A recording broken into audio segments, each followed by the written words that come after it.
Most poker pros grind hard to get higher up the stakes ladder, and moving up the highest stakes is an understandable dream for most poker players. What most poker pros don't consider is that with great opportunity comes great risk of running into downswing of a lifetime.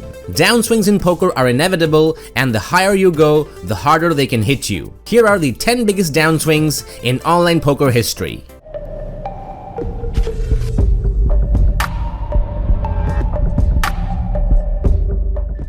Number 1.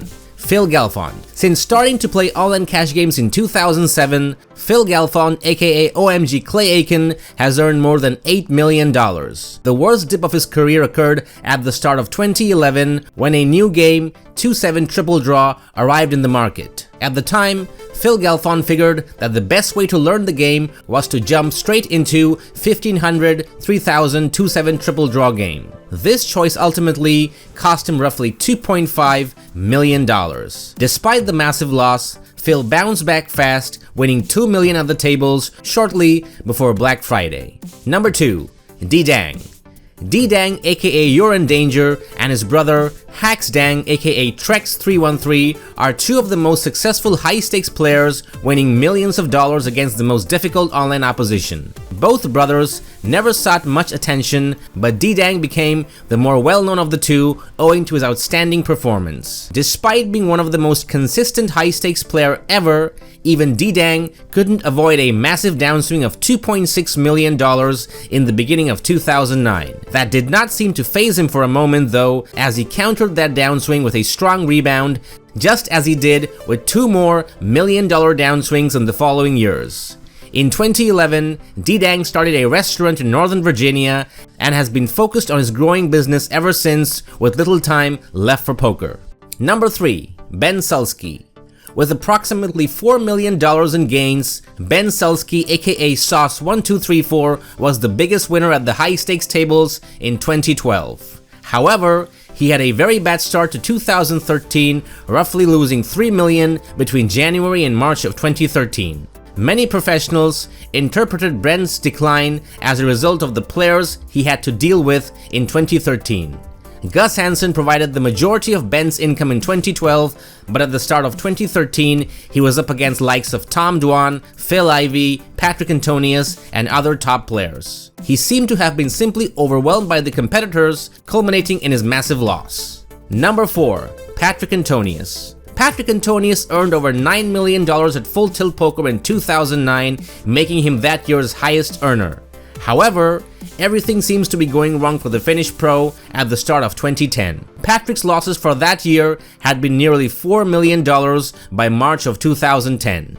He subsequently claimed that he was in rehab at the time, dealing with an old back problem, which was the reason he was off his game. Patrik's playing looked to improve as he recovered, and by the end of 2010, he had regained all of his losses. Number 5. Brian Townsend. Brian Townsend was another individual who had a bad year in 2010.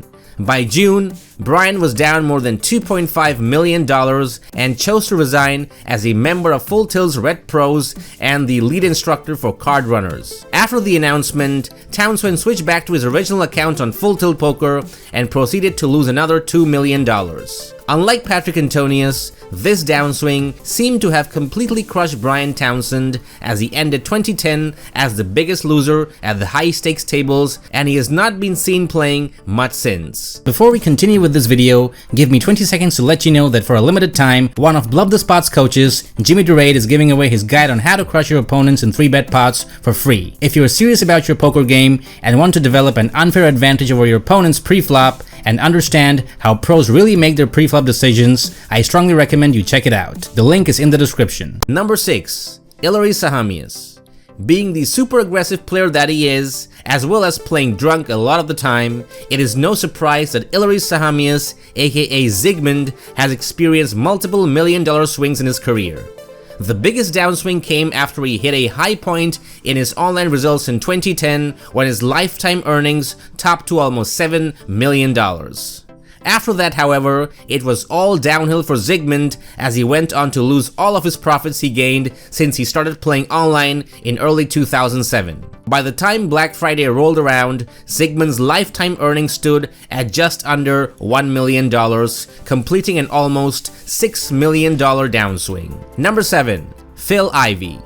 With $14.3 million in profits at the online high-stakes tables and a further $38 million in live tournament earnings, Phil Ivey is one of the biggest winners in the history of poker across all fields. It's not often that the words Phil Ivey and losing player are mentioned in the same sentence. However, since Full Tilt's poker relaunch in 2012, Phil Ivey had been struggling at the online tables. Since assuming his polarizing screen name on Full Tilt in late of 2012, Phil Ivey has been on a consistent downswing, which now totals over $6.3 million. Most of Ivey's losses came from the high-stakes 8-game tables. Number 8. Noah Taima. In October of 2006, a new player under the screen name Noah Taima entered the high-stakes scene. After playing for nearly half a year, Noah Taima was down almost $7 million, losing money more consistently than anyone who ever sat down at the online high-stakes table and making him the second biggest loser in online poker history. Later, persistent rumors swirled that the account belonged to Guy Laliberte, which actually makes a lot of sense now. Number 9. Viktor Blom.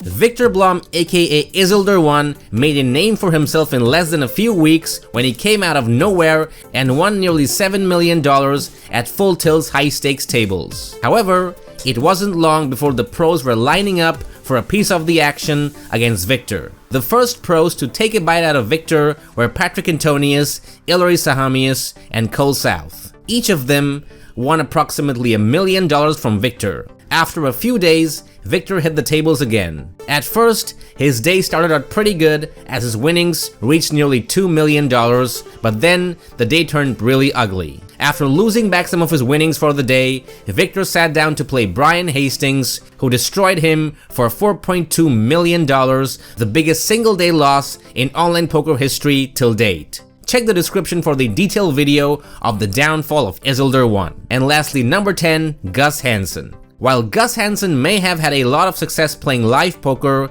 his online results are the worst in the history of poker by a huge margin. Up to this point, Gus is down nearly $20 million playing at the online high-stakes tables. Up until Black Friday, Gus was still pretty much bouncing around, with losses reaching $4 million at their worst. However, after his return since the relaunch of Full Tilt Poker, it has been a major slide for him, losing $17.2 million without any signs of an upswing. This video is powered by Bluff the Spot, the best place to learn how to win at poker from actual high-stake coaches like MMA Sherdog. Check the link in the description. And if you like this video, leave a like, subscribe to our channel, and we'll see you guys next time. Bye-bye.